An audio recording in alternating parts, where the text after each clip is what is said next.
if you're not free to not have a clue that you even have a body, like can you imagine if you were totally unaware that you had a body because you felt so good? Oh, this is major. It's like the next big thing. Come catch the wave, yeah. Watch what's happening. A force of nature. Hit 'em like lightning. Be the creator of the next big thing. We're the movers and shakers. We are the dreamers, the makers. We stand on top of equators. We are the limitless. We got the future, no papers. We are the innovators. We have the focus like lasers. Greetings and welcome to the Compromised to Alchemized podcast. I'm your host, Dr. Neil Bolchandani. I'm very excited to be interviewing Tim Anderson. He is Tim Anderson of the Original Strength Method and Reset, and but also the Original Strength podcast. That's what I was about to say. So, what a blast! What a great person! What a person filled with hope and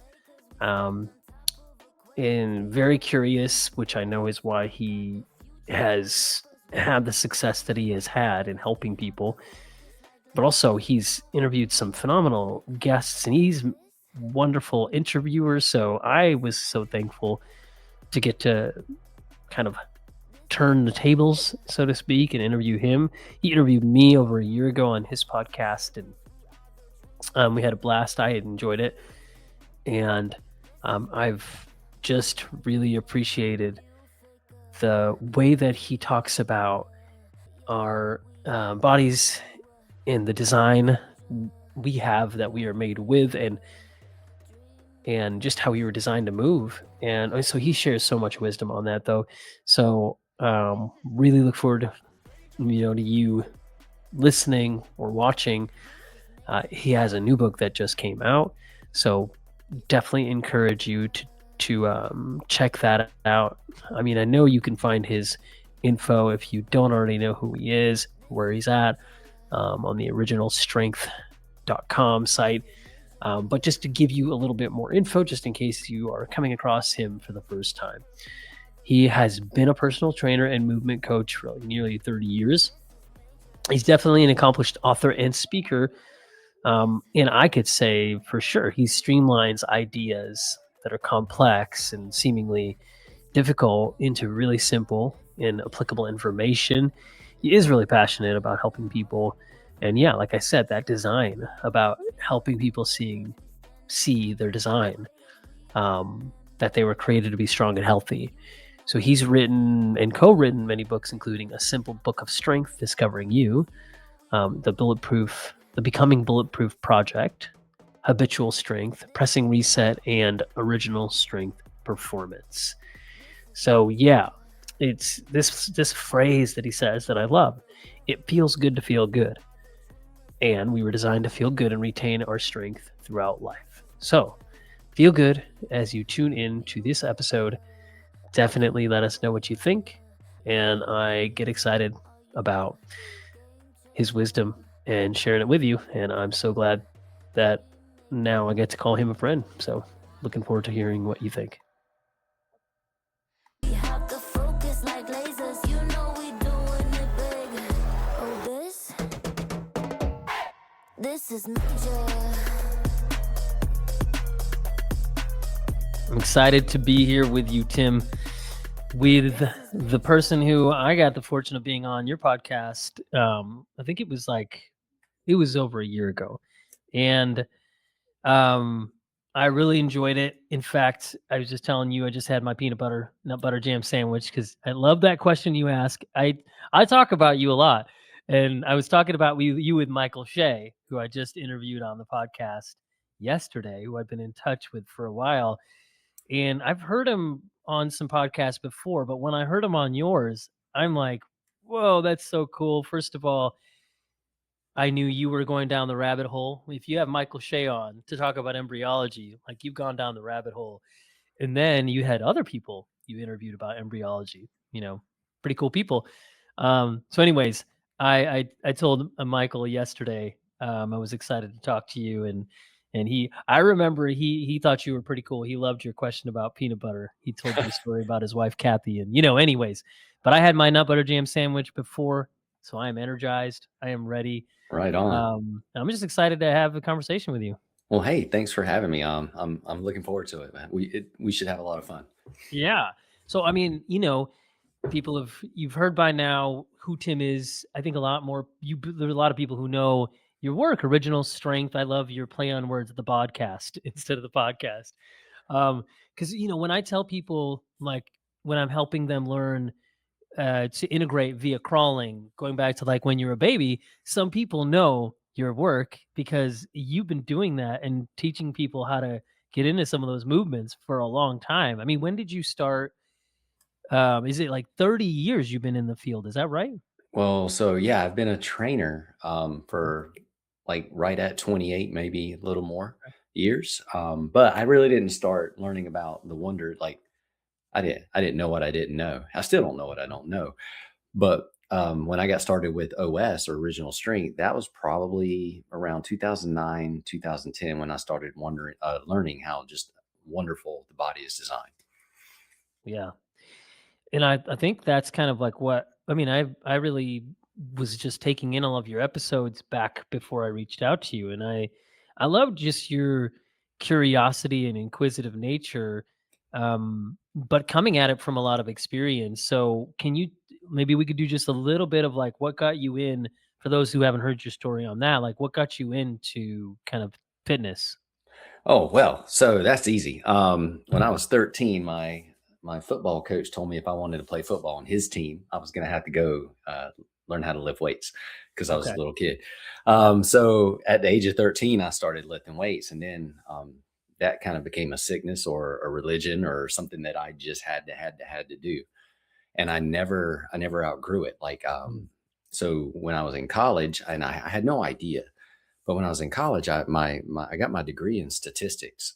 Hmm. For whatever reason, I had no idea, or it never dawned on me that I could like get a degree in fitness or anything to do with the body, right? Like that was just to me, it was just a hobby.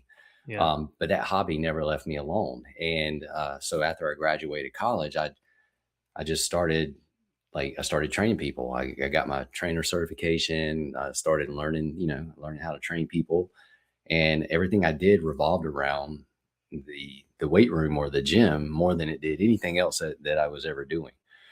So along with that, though, this won't surprise you. I got some overuse injuries. Hmm. I was pretty overzealous about training, and I really didn't take any days off. So I got overuse injuries, and I didn't want to stop training. So I learned how to do corrective exercises to try to fix my injuries. And the more corrective exercises that I tried to do, nothing changed. The only Yeah. thing that changed was that my workouts went from about 1 hour to 2 hours because of all the corrective exercises I was doing before I actually started training. So one night I was just sitting around and I felt fragile and I didn't like that feeling.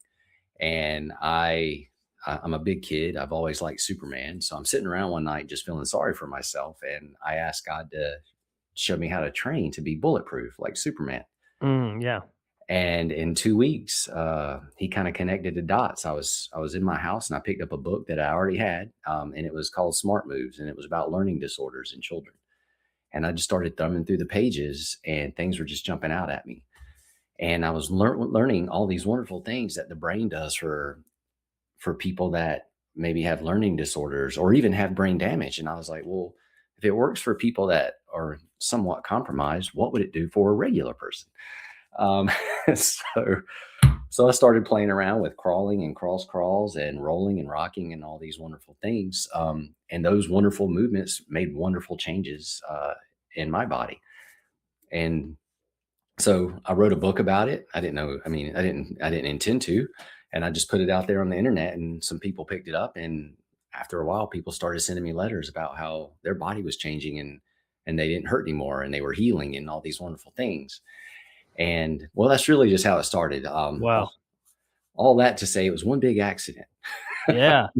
But you kind of tuned in and you were both nudged by God and you also like allowed yourself to be nudged and you took that nudge into learning and then all of a sudden I mean, it's not an accident that makes somebody write a book, right? So that's Right.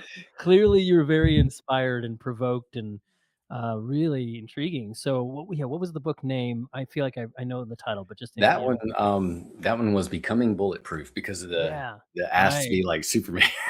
Yeah. So that was Superman like becoming bulletproof like a superhero, like Right, Superman, right. invincibility, right?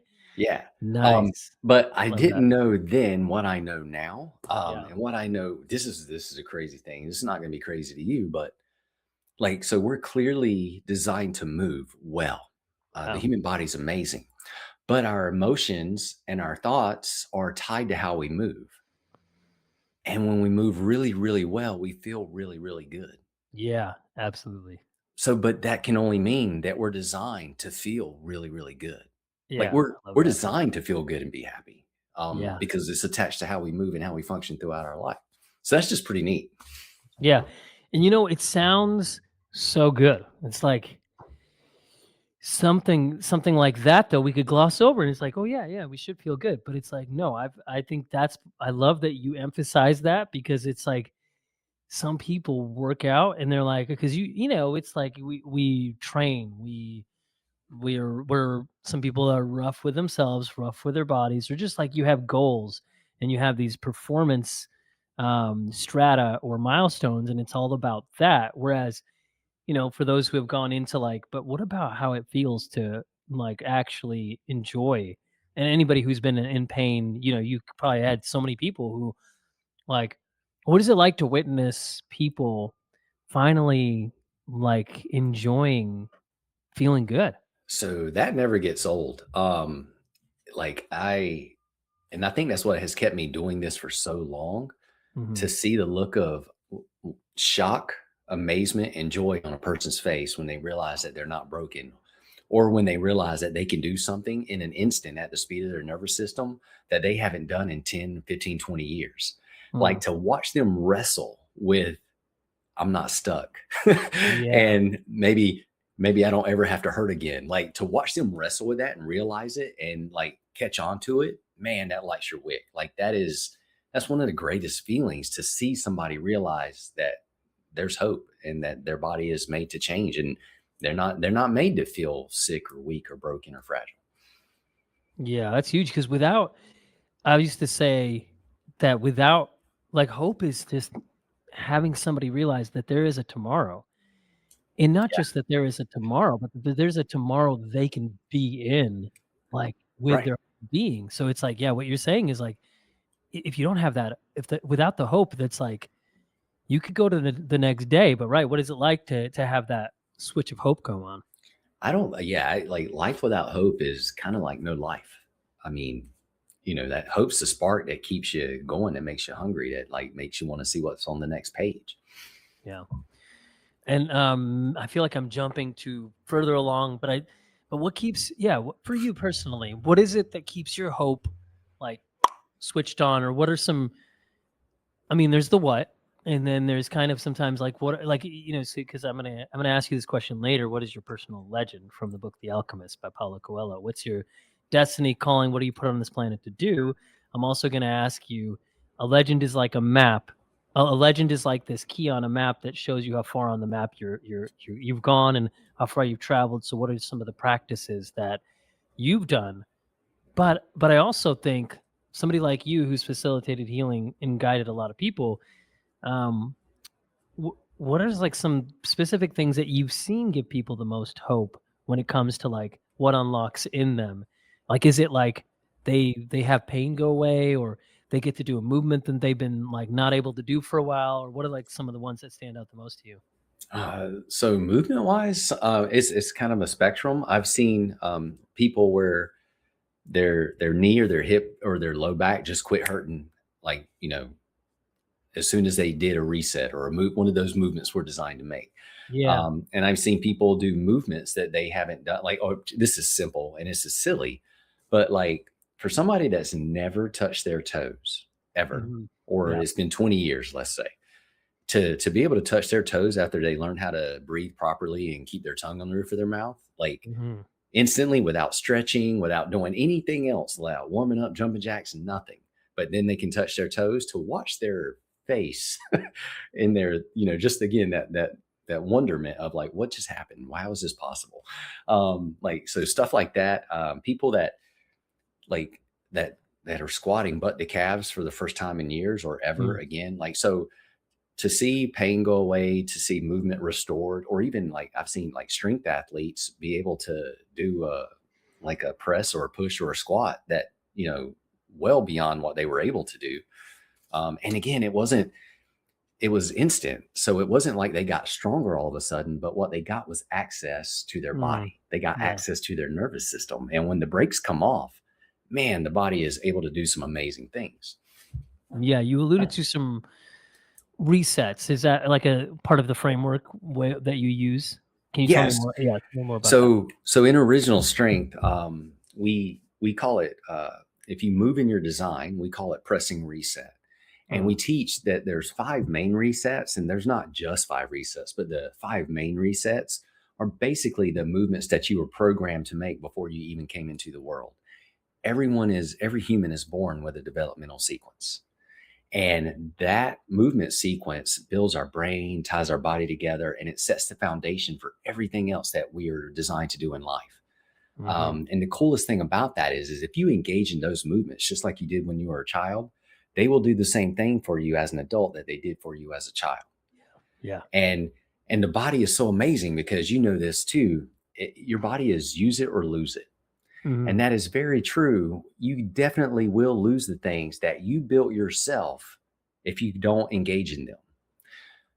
But you can't lose what you were born with. So Yeah. we are born hardwired with certain movements that we cannot lose. Yeah. But we can tap back into them because we don't lose them. And when we tap back into them, really good things happen. And they happen at the speed of your nervous system. And that's why we call it pressing reset. Love it. Oh boy, I love it. I can't help but think, it's like when you do work, and I've been in the field of healing since I graduated chiropractic college so it's like almost 18 years. So clearly you've been at this longer, and I know I stumbled across some realities through the way I went down the rabbit hole, but I feel like some of the things that I came to lay hold of, I see that you've been doing.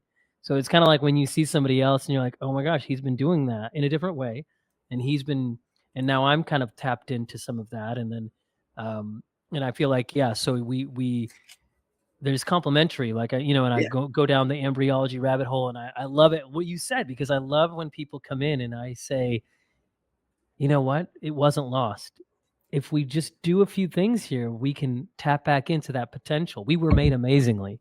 And because we were made amazingly, if we go back in and do some things that can help unlock you, your body knows. It can know how to go back to those places. And people are like, that makes sense. But it's sometimes people just need to know a little bit to go a long way, Yeah. right? So it's funny, like, so in all of our training manuals and in every book I've written, the very last page or next to the last page always says, "You are awesomely and wonderfully made." Yeah. And out of everything in the book or in the manual, that's the most important page. That's the Mm, most important sentence, because if you yeah. only grasp one thing, grasp that, everything's better. Yeah. Yeah. It's so good.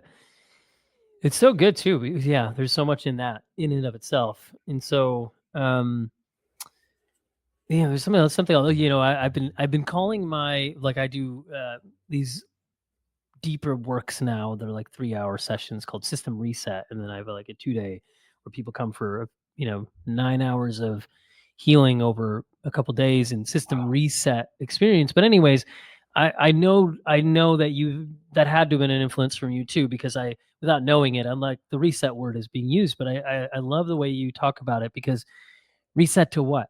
Factory reset settings are like, but what's the factory, and who created the factory, right? Right. That all matters. Yeah. And so this is funny. Like I told you, I graduated with a degree in statistics. So Mhm. my first job as a statistician, I was working at MCI, who got bought by WorldCom later. For those of you listening to this, there used to be these things in your houses called telephones, and there were two big companies, AT&T and MCI, and they ran your telephones. But anyway, so my job though, this is again, God's got a sense of humor. My job as a statistician at MCI was simply to type in, like if data was not going through a line, I would type all in the words offline 137, Hmm. online 137. I was basically resetting data lines. Hmm. That was my statistician job in quotes out at, as soon as I graduated. But I was pressing reset on data lines. That was, so and then like when I realized that I was pressing reset on the nervous system and and everything I was doing, I was calling it pressing reset. I was like, oh, that's funny. That's Because so funny. Yeah, because you were doing it I way back was always doing it. with the connection. Yeah, communication systems, right? Because it's Right. like, whoa, the communication systems have changed, but it's like, but yeah, the way the brain can talk to the body and architect change is pretty dynamic. So that's so cool. So you're based in, how long have you been based in North Carolina? My whole life. So the town I Yeah. live in, by the way, it's called Fuquay Varina. Um, Okay. and because it's called Fuquay Varina, that is why I tell everybody that I'm from Raleigh, North Right. Carolina. Yep. Totally. Well, it makes sense because I mean, I looked at that and I'm like, what country is that? I thought you lived in North Carolina because it does. Is it a French origin? It was a French family started Okay. it. So the real history of the town is that it was believed to be the center of the Fountain of Youth. Oh, Um, interesting. in North Carolina. There is a Right. spring where people would travel from all over to drink the waters of for healing properties, which is also funny. Um, and so they would all drive to North Carolina, or I mean to Fuquay Marina, or they would take a train to see if they could be healed by the healing waters in Fuquay Oh, Springs. so so this is really what's at the foundation of your healing. It's like you got this water running through your That's gym, it. right? So you have your training facility there in that city? Yes, sir. Cool. Right on. And then like just to maybe just open up the visual on that so people can like what's like how many people do you have there and like who and like where do people come from? Oh, so well, I have in my brick and mortar training business, we have we do small group trainings and individual Mhm. trainings, but everybody that comes in the door, we teach them how to press reset because that's the Yeah. foundation of everything we're supposed to do, and that's just going to make their lives better. Yeah. And so, and we, most of our clientele in Fuquay is roughly from Fuquay and a few neighboring towns. But also, that's where we also teach our original strength education courses, Hmm. and then from there, people come from everywhere, Yeah. every like almost every country. Like it's Wow. amazing how far Yeah. people have traveled, to come to Fuquay Marina. So I used to say, like a few years ago, I started saying all roads lead to Fuquay, which you may find that as well in a couple of weeks when you're in I town. mean, right. Yeah. I mean, this is crazy. Yeah. Because I didn't know. I didn't remember. I'm just like, wait a minute. How close are you? Because I'll be in Raleigh, North Carolina in a couple months. April, the end of April, I'll be, presenting at this event called Myosphere. And I'm like, okay, we're gonna not too far away. So I'm gonna get, if I get lucky, I'll be able to like witness the beauty of that town. Yeah, man, That's only like we a can half an even hour take you away. to the healing waters if you want. Ooh, there we go. Now I know. It's not about just about hydrating. It's That's it's right. the it's the fountain of life, the fountain of youth. So well, I love that. So yeah, with and then you mentioned too, like I mean, so you have like a virtual component of your work too, where you meet with people online to help them. Yes. Yeah. Yeah, so I train people online, and we also we have created online classes where people can, if they want to, they can just get online and they can train with us virtually without having to train with us live and virtually. Oh, I love that. You know why? Because I remember looking back when I was looking at your info, and you're one of those places where I'm like, oh yeah, I'm gonna go do that, and then I'm like, okay, I'm on my path, I'm doing my thing. Otherwise, I would have. I just love what you do and the kind of attitude and mindset, and that's I'm going to talk about your podcast because that's how I came to know you, and it's like I love your conversations because I think at the core of a lot of them was, yeah, it's a topic that you were talking about, which I'll mention. Oh, there's been Jen Pilati, I think, is the one that she's up in Portland, and I heard the conversation with her and Adrian, I think, and they were talking, and it was like really cool to hear them talk because they were talking about, he's up here in Yuba City, and we got in touch. We never met, but talking about, it's the first time I ever heard anybody say out loud, except for in my head, that the tongue is a muscular hydrostat. Is when he mentioned that, and it was a fun conversation. But I just loved how you were like not only engaging in the topics and curiosity, but did you just feel like that positivity and hope come through, and so just grounded conversations with talking about life. So I would say I've really enjoyed your conversations over the last couple of years since I found out about you, and so it was like pinching myself when I got to come on your podcast, because I'm like, whoa, I get to be amongst some really amazing people. So um you mentioned, I know you mentioned, what are the other books that you've got that you've written? So my latest books, I rewrote the very first one, and it's now called Pressing Reset: Original Strength Forever. That came out last year. Right before that, I wrote a book called A Simple Book of Strength, which I really like. And I just wrote one that's coming out next week called Self-Preservation, Choosing to Thrive. Okay. I would love to ask you some questions on that. I think when people hear this, yeah, it'll be Wednesday. So if you're hearing this, you are Wednesday. You are on Wednesday. So you next week anyway. So that's like the first Wednesday in February. So it's good timing. So tell me more about, like, yeah. Give me what provoked you to write that? So, I've been last year. I made a lot of airplane trips, and when you get on an airplane, you sit down, and then they do the safety briefing. So they go through all the, if there's a pressure drop, oxygen masks are going to fall. Put your mask on before you help somebody else. And so that was just rustling around in my mind for a few months. Mm, And then it just, I don't know, I had all these thoughts. I was like, because you know what? You can't be useful in life if you don't take care of yourself. yeah. So to me, I wrote this book about self-preservation. It's basically about putting your mask on before you try to help somebody else. But really it's taking care of yourself so that you can help somebody else, and and share your light and your strength and everything else that's really important about you to those around you. So it covers things that, like, where you tongue placement, breathing. It covers pelvic floor health. It covers Yeah. a little bit about nutrition. Nothing like crazy or anything, but just like, if you loved yourself, how would you treat yourself? Like, what things would you do for yourself if you were just in love with yourself, right?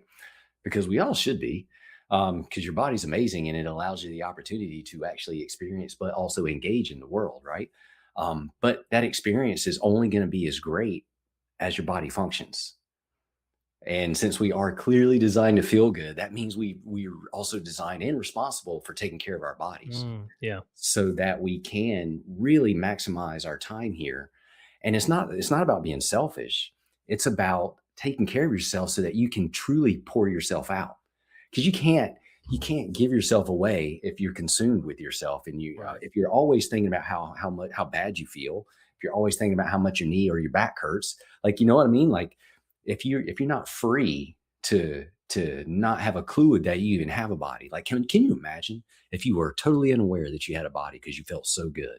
Mm. Like, how much could you pour yourself out, right? How useful could you be to those around you that needed you? So anyways, that was a long rant about self-preservation. No way, not long enough. I want to ask you more because it's such a good. I did. It's just like knowing some of the trajectory of what you've written and some of what you've seen with people. It's like that speaks volumes to these words on the page that you would see and the words that you share. It's like, wow, but what's behind it is somebody you've just really poured over how to help people, on such a really like intimate level with their physical body, meaning so you just, that's all good, but it is like, but first of all, I just hear so much from your message about purpose, like pleasure, and like loving yourself, but also like so that you can, live your purpose and so that you can. But it is so true, we have these bodies, and if we don't take care of them, well, there's, and I love, tongue placement, pelvic floor. I'm just thinking back to these interviews that I heard, as little smatterings of some of the ways that you think about health. You have such a, a very holistic, um, multifaceted, interdisciplinary way about you. So that means your aperture is pretty big, wide. That's some people might not think like that. So then in that, like, do you have like some, key things that you feel are like, can I ask you to leak some info from your book a little bit more? Oh, sure. Like one simple thing. Mhm. Um, I mean, so like if you want to be a good mover, you kind of got to move. Um, and like I truly believe that people. All right. So you ever watch you're looking at, you're like out in the woods or nature and you see a deer walk Mhm. by and it's just so beautiful and graceful. Or Mhm. you watch like ocean documentaries and you see dolphins swimming and they're just so graceful Oh, and yeah. like, it just catches your attention. Here's my belief. I think that the animals in the animal kingdom are supposed to stop and watch us move. I love that. You see what I mean? Like they Oh, should yeah. see, what is that? Oh man, that's one of those Yes. humans. Look how beautiful and graceful they move. Because as far as creatures and design goes, we're pretty phenomenal. Yeah. And animals aren't just supposed to be the graceful ones. We are supposed to be fluid and strong and beautiful. And so, but if you want that and you're designed to have it, if you want it, you got to engage in your design. And one of the easiest, simplest things you can do is just spend 10 minutes on the floor every day, Yeah. like learning how to roll Yeah. or learning how to sit or move from one sitting position to another. Like Mhm. where your body will let you move, where it won't. Like, and then when you learn where your boundaries are, you learn how to use them. And then you learn how to move around them. And then you learn how to become fluid. Like, so we're not made to move like walking sticks or, like we're like literally deers are supposed to stop and watch us. Oh, yeah. Anyway, that's my belief. So That's so good. No, I love that. That's huge because, well, I was just, here in Santa Barbara, if we go down to the beach and, one early morning watching the sunrise, I saw the big wave comes up, the water's rising, and I see through the water a shadow of a seal. yeah, And it's like, "Oh my." And then, to your point, it's like, then the water fades and it's just the seal being a seal. Is it a seal? I think it was a seal. Anyways, that's like, and then we watch the migration of the birds just flapping their wings and like they're not moving for our sake. They're just moving to be birds, right? they're being They're themselves. being themselves.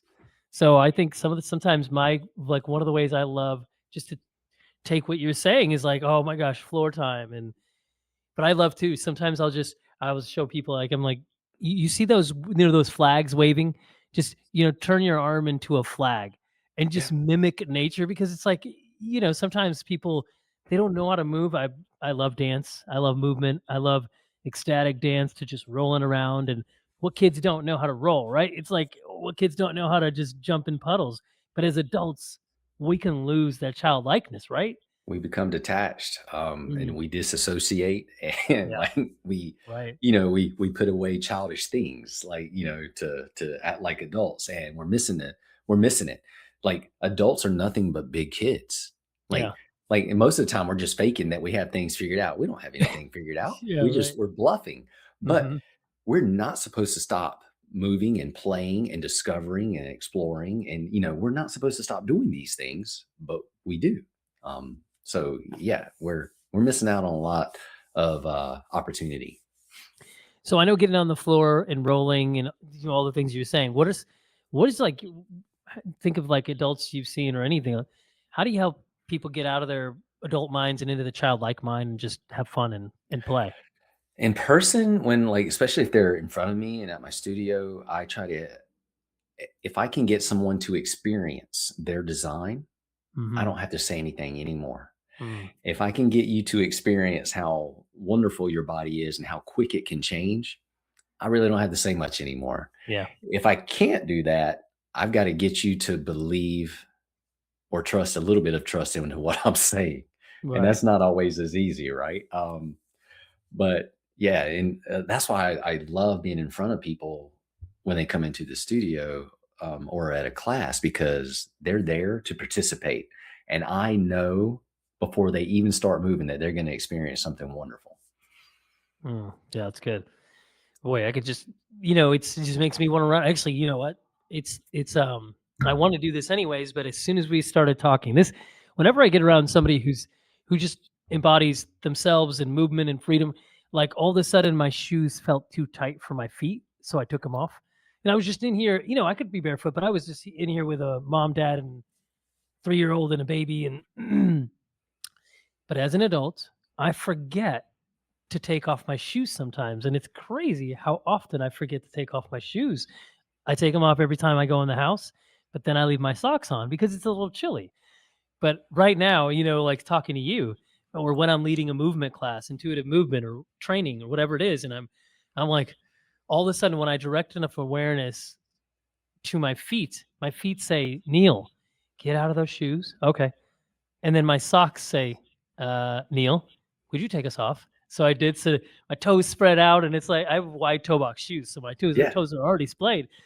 But I just know that, like, being around somebody like you, I just know that you carry such a history with you that I think I'm tuned in. But even people that aren't, they just naturally kind of respond to that energy you carry. So did you come from anybody in your life, parents or anybody, a sibling who kind of sparked your curiosity about movement, health, or just say anything there? What does anybody like you consider like somebody that set you up?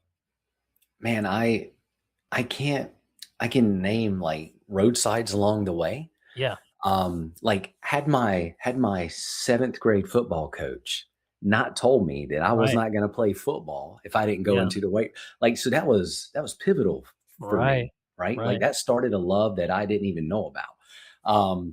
And then along the way, like other coaches and strength coaches that I had when I was in high school, and then when I was in college, the PE courses that I took, I just always found and surrounded myself with people of like minds. Hmm. But when I decided to get into the fitness industry, again, just doors opened up. Like I met this guy named John Brookfield. I don't know if you know who that is, but Hmm. he's in the Guinness Book of World Record for like I don't know how many different times. He was one of the world's most strongest hands in the world. He's Really? been on every morning talk show like from 1970 to 19 mid Wow. 1990s. So he's a performance strongman. He created battling ropes. So if you've seen anybody exercise with ropes, Yeah. that was Hmm. John Brookfield. Oh wow. Um, Okay. so he lives an hour and a half from here. I met Wow. him through a very like you talk about a divine intervention. Hmm. Um, like it was totally not anything I could have orchestrated. And then one day I was at one of those corrective exercise seminars that I was, trying to fix myself with. And I met this other really neat guy who just was really nice to me. And his name was Dan John. And I don't know if you know who Dan John is, but he is one of the most prolific fitness coaches and writers in the world. Mm. But he gave me time. Like he shared, just information with me. We became friends, and like if I hadn't have met him, I like that book I wrote. I don't know what I would have done with it. I don't know if I'd ever published it or anything. But he led me down a line of how to put it out there. So it was just these chance encounters. Mm. But in all the people that I met, they were just they were taking care of themselves, and so that they were able to take care of me. Mm. Like they gave themselves. They poured out information. They poured out time. They taught me how to do things I didn't know that I could do, or I mean, just amazing things like that. That's good. Yeah. So okay, so I alluded to this question, and I have more thoughts too, just on so many things. But personal legend. Have you ever heard the book The Alchemist? I have heard of it. I Yeah. don't So think I have not read it. let's just say it's a beautiful parable allegory, and I mean, it's one of the books that I just it's over there. It's like it's one of the few books I'll put in my bag and carry with me whenever I take trips, or if I'm never gonna read it, I'll just have it there. But what I love about this, like you carry the message already. Um, Living out a destiny, a calling, a purpose is one of the biggest messages of the story, the book. So the protagonist is Santiago. He's this shepherd growing up in Andalusia, and he has a dream, and dream in the night. But it provokes him to yearn for more than just being a shepherd, and so he ends up traveling to so many places, to Tangier, Morocco, to help somebody with their glass shop, and sells a sheep, buys sheep, does all this, and he ends up in the desert, in a caravan, and he ends up being mentored by an alchemist. But the main line that I love from that book is there's a point where he comes across this old mystical king whose name is Melchizedek, and this mystical king tells Santiago, when you are in pursuit of your the universe conspires in your favor when you are in pursuit of your personal legend. And it's just this kind of magnetic quality that when you know what you are to pursue, then everything will swirl around. So there's actually a place towards the end of the book. Well, I'm not ruining it, hopefully, but he has this task given to him of, well, anyways, I won't give away that part, but it's really beautiful. Even if you don't read anything but the last chapter, it's really profound. So he goes in search of his treasure. But anyways, for you, what is your personal legend? That could be your dream, but it could be like, what do you put on this planet to do? What is it that that you're blazing with this desire to do? Oh man. So now at this stage of my life, with the history of what I've been doing for the last 10, 15 years, Mm-hmm. I think what I've come to is I'm here, and I think we're all here, but this is going to sound like silly. I think I'm here to learn how to love people. Mm. And I think the way that I'm supposed to do that is to help them move better and feel better. Like Mm. I think that is it. Like, if I can help somebody move better, feel better, and know that they're not broken, and like help them and like restore hope in them, man, it's contagious. It's like a Mhm. wildfire, because they're gonna change how they are in their home. They're gonna, with excitement, tell other people about things, something they've learned about their body. They're gonna share like what they've learned, and even if they don't understand it, they'll still share, or they'll walk away with knowing that I am awesomely and wonderfully made. Now, here's the thing: if you know that, and you like really think about what that means, it has to mean you're loved. Because if you're looking at the design of something, and if you're designed to move well and feel well, why would you like who would design that? Like what? Yeah. Like that seems like it could only be something that a loving creator would do for you. Because Mhm. and why? Because he loves you. so so and then I think that's what we're all supposed to do too, is just find a way to love others. And it can look so many different ways, but I think for me, that's at where I am now. Yeah. That's what I'm, if not supposed to do, that's what I'm finding myself doing or Mm. wanting to do. What I find myself wanting to do.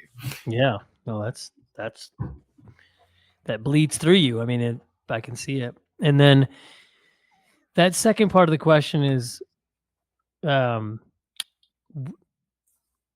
I kind of mentioned this before, but I like thinking about a legend as in not just not just your purpose or calling, but on a map.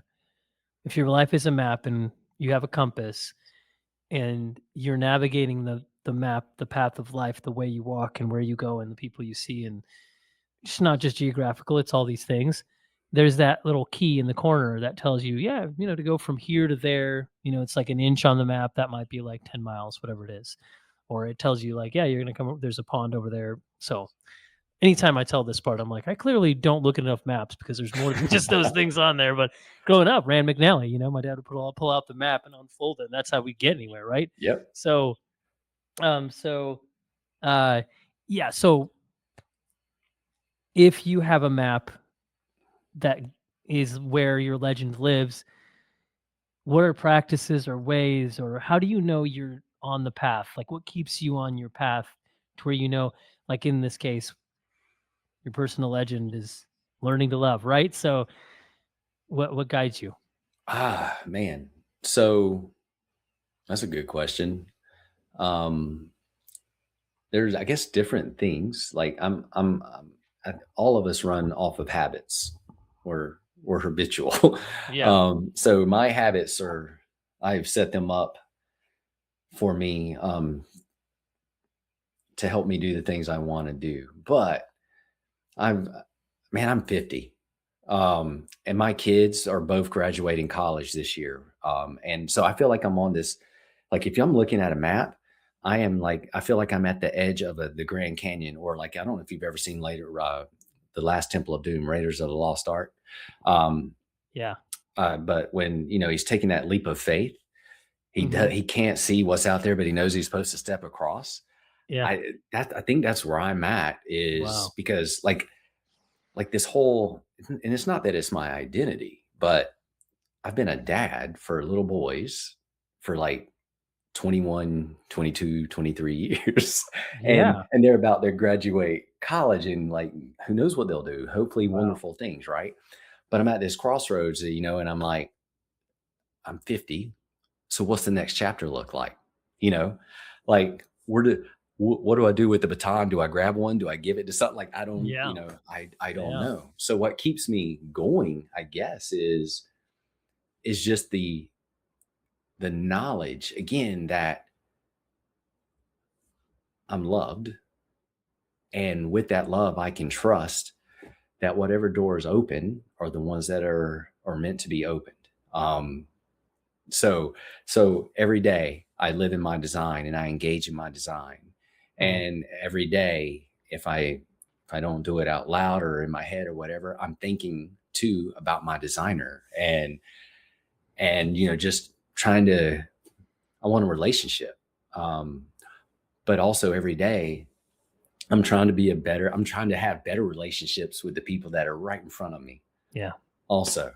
So it's just weird. This is nothing the 30-year-old Tim would have ever said.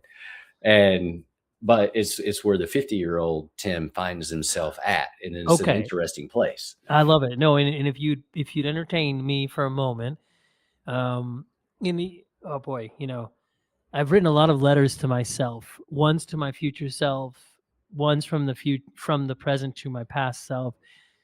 Anyways, that's about me, but I want to ask you, would you be okay with having a conversation for 1 minute with your 30-year-old self? Yeah. Telling your 30-year-old self, just you could just say, "Hey, 30-year-old self, you heard what I said, right?" Your 30-year-old self is like, "Totally." And like, "What'd you think about that?" And then okay, but I would love to know, like, what mainly my question for you is, what did your 30-year-old self say? If I were to ask your 30-year-old self that question, what would your 30-year-old self say? But could you have that conversation with your 30-year-old self? Man, I don't know. Like, and then like when you ask me the question, I'm like, you know what would I say to my 18-year-old self? That's what I Okay. want. Well, there you go. Let's go with 18. The three of you can have this conversation. Okay. So maybe should I facilitate? Sure. Let's be an I'd be like, experiment. for both the 18 and the 30-year-old version, Yeah. I'd be straight like, hey guys, you're gonna make a lot of mistakes. Right. You're gonna do a lot of things you shouldn't do, Uh, but it's gonna be okay. yeah. What would your 18-year-old self say about purpose, personal legend, any of that stuff? Oh man. He he never thought even about tomorrow. Okay. Yeah. So then 30-year-old. Let's go with 30-year-old. 30-year-old. So at the time I was 30, I had two baby boys. Yeah. And for whatever, like if you'd asked me what I wanted to do, I would have said, I really want to be a good dad, not mess these two kids up. Yeah. Like, and that was probably my biggest aspiration, but I, and I honestly, man, when I was 30, beyond that, I was extremely selfish. Like, like I thought about myself a lot. Again, like even the things that was good for me, like working out and stuff, that was also a very selfish endeavor too. And that's why I treated it like a religion, because that was all the only thing that I saw. I wasn't, you can always be a better person, right? Like, but I didn't really, empathy was not something that, Yeah. that I wore, or even I couldn't even spell empathy back then. Wasn't, I don't even know if I even knew what it was. But I, again, like, yeah, that was just, Let me say, so then two questions. One more of a comment.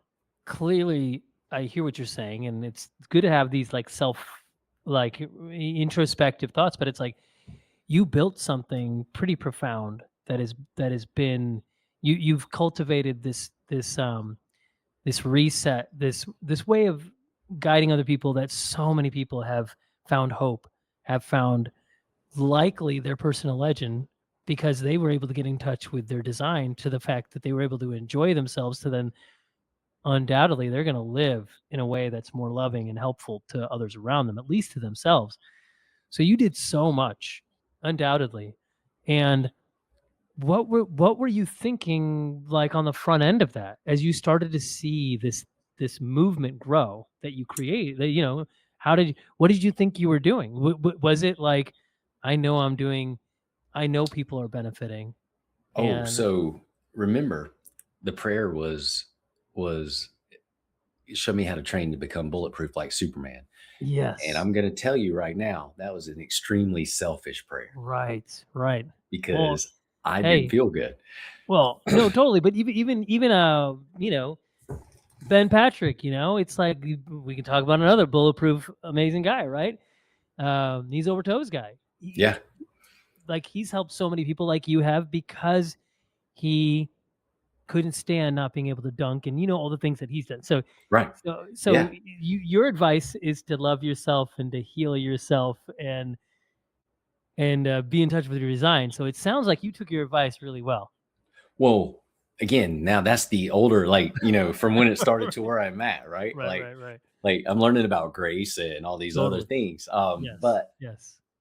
like what I learned though from that was that, Uh-huh. again, that God took me seriously.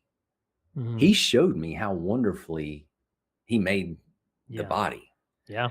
And that was like, imagine you go out digging in your backyard and you find $1 billion of jewels and treasure hidden in the ground. It Mhm. was like I found all this stuff, and it was so amazing. I didn't know what to do other than just tell other people about it.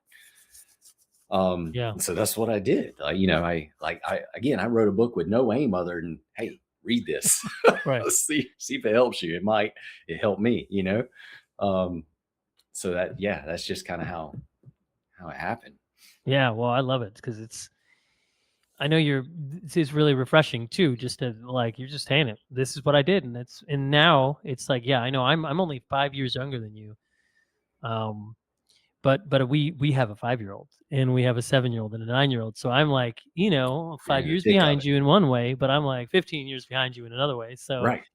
we're still got these little ones, and I know I'll look ahead to when they're at the ages of your kids, and I'll be like, I could just imagine there's going to be a time where it's like, okay, there's a different what's next than your own personal trajectory. Like, I have a lot of things about, there's so much happening for me. This is a pivotal year. 2026 there's so much.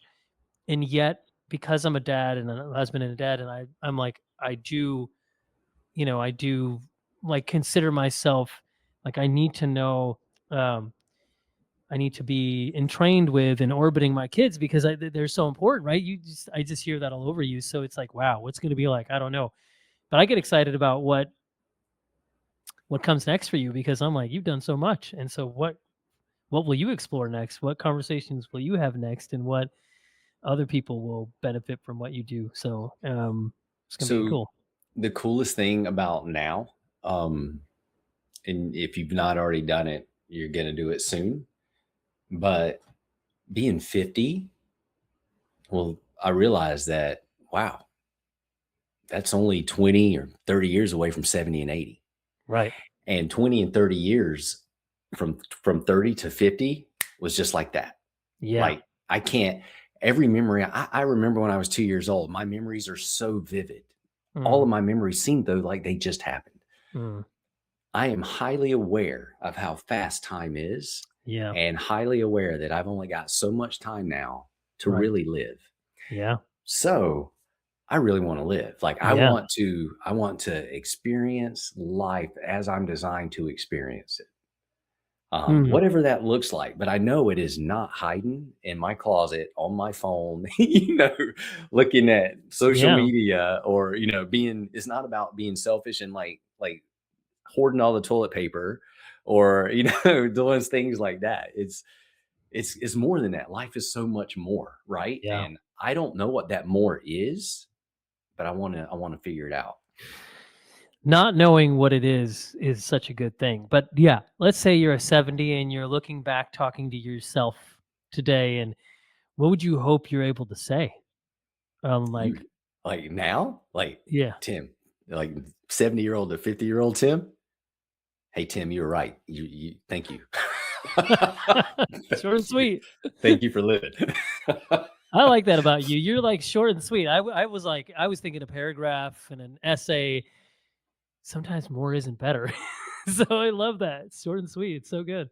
Like this is like rolling the dice, man. Like, Right. we got one shot and it's finite. It's so every day matters. Yeah. Especially, you can't control tomorrow or anything. But Mm, if you have it, you want to make the most of it. that's such good sound wisdom. It's like we and yeah, and in time travels so differently. Like time dilates, and we could say like there's times when we want to like pull in the next day because we're trying to get things done. We're trying to accomplish things. We're like a little kid, my kids can't wait till Christmas. They're like, oh, the day after Christmas, they're like, this is the worst day ever. I'm like, what's wrong, buddy? And they're like, because Christmas is the furthest away it'll ever be. And I'm like, there's a lot of other good things. And let's be thankful for what we just had.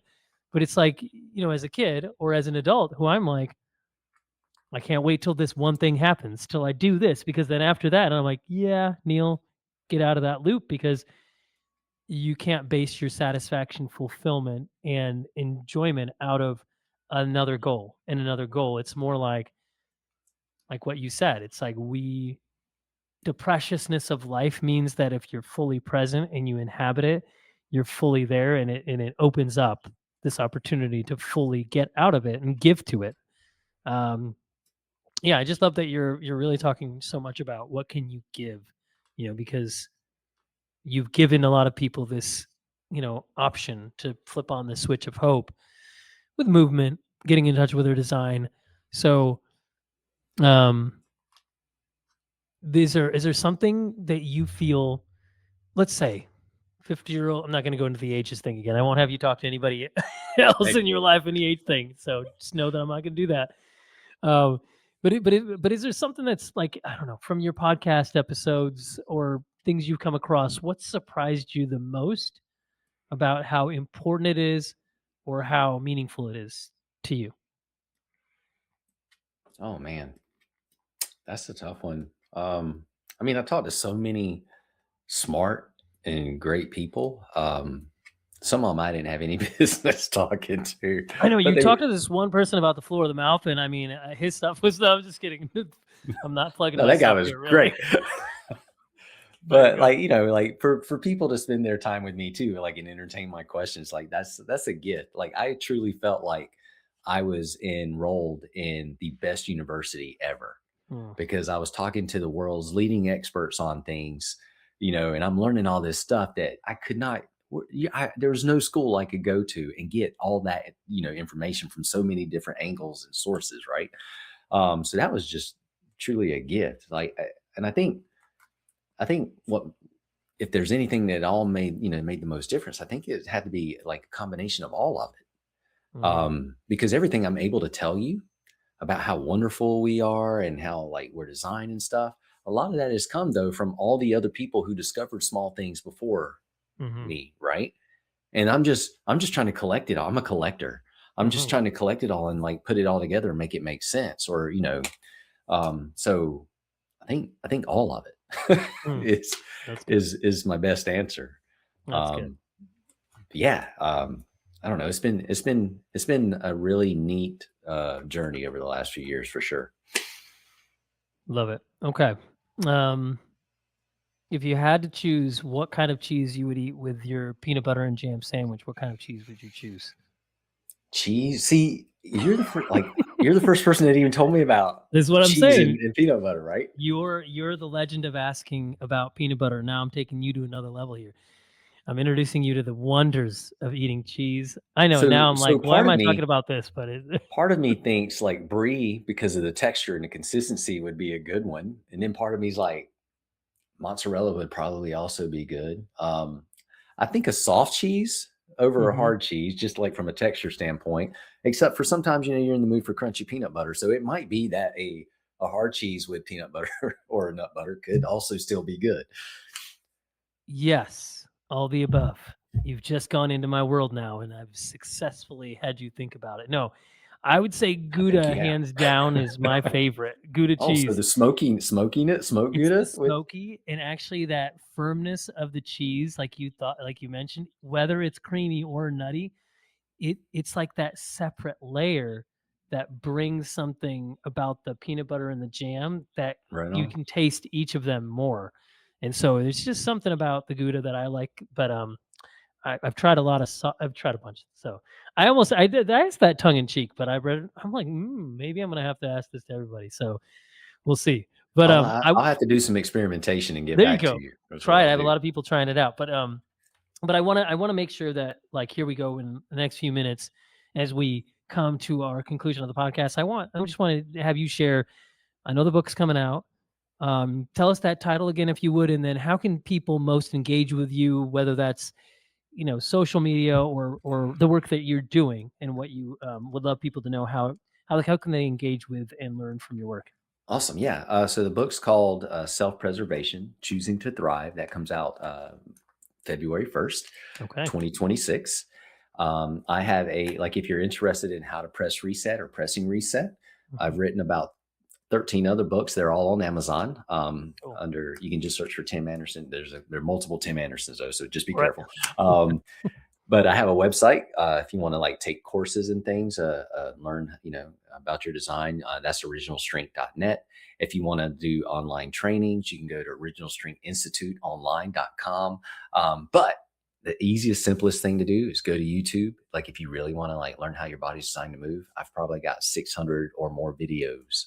Wow. They're all like mostly 2 minutes. Things that you can do that anybody can do Cool. and discover how your body is designed to move. Awesome. Well, yeah, we'll have links to those things. And Tim, thanks. This was so good. I love the flow, and it's a pleasure to have you on the podcast. Dr. Neil, this has been so much fun. Thank you so much. Yeah. So everybody, tune in. We will assuredly be staying in touch. I hope to hang out with you, at least meet up with you in North Carolina, and then who knows? I'm going to ask you. I'm going to ask you to be on again at some point. But let's just say, for those of you out there who hope to go to somebody, and whether they want to know about the reset, or you just share this with somebody who would get a ton of joy out of this episode. Thanks for being on the Compromised to Alchemized podcast, Tim, the original podcaster, and I'm so excited to hear what you all think of the episode. Thank you. Thank you for listening to the Compromised to Alchemized podcast. Really excited to thank Jessica from Lunalux for the music, this track called Major. I want to thank Toshi, who originally did the design work for my cover art. And then I also want to thank Alyssa from my team for podcast publishing, and my whole team, including Kat, for heading up my world. And then also definitely want you all to follow me on YouTube, follow the podcast on Spotify or Apple or wherever you get your podcast, comment, give us a rating, and also follow me on Instagram at Dr. Neil Bulchandani so you can stay tuned to my latest. Thanks so much, and you have an amazing day. This is major.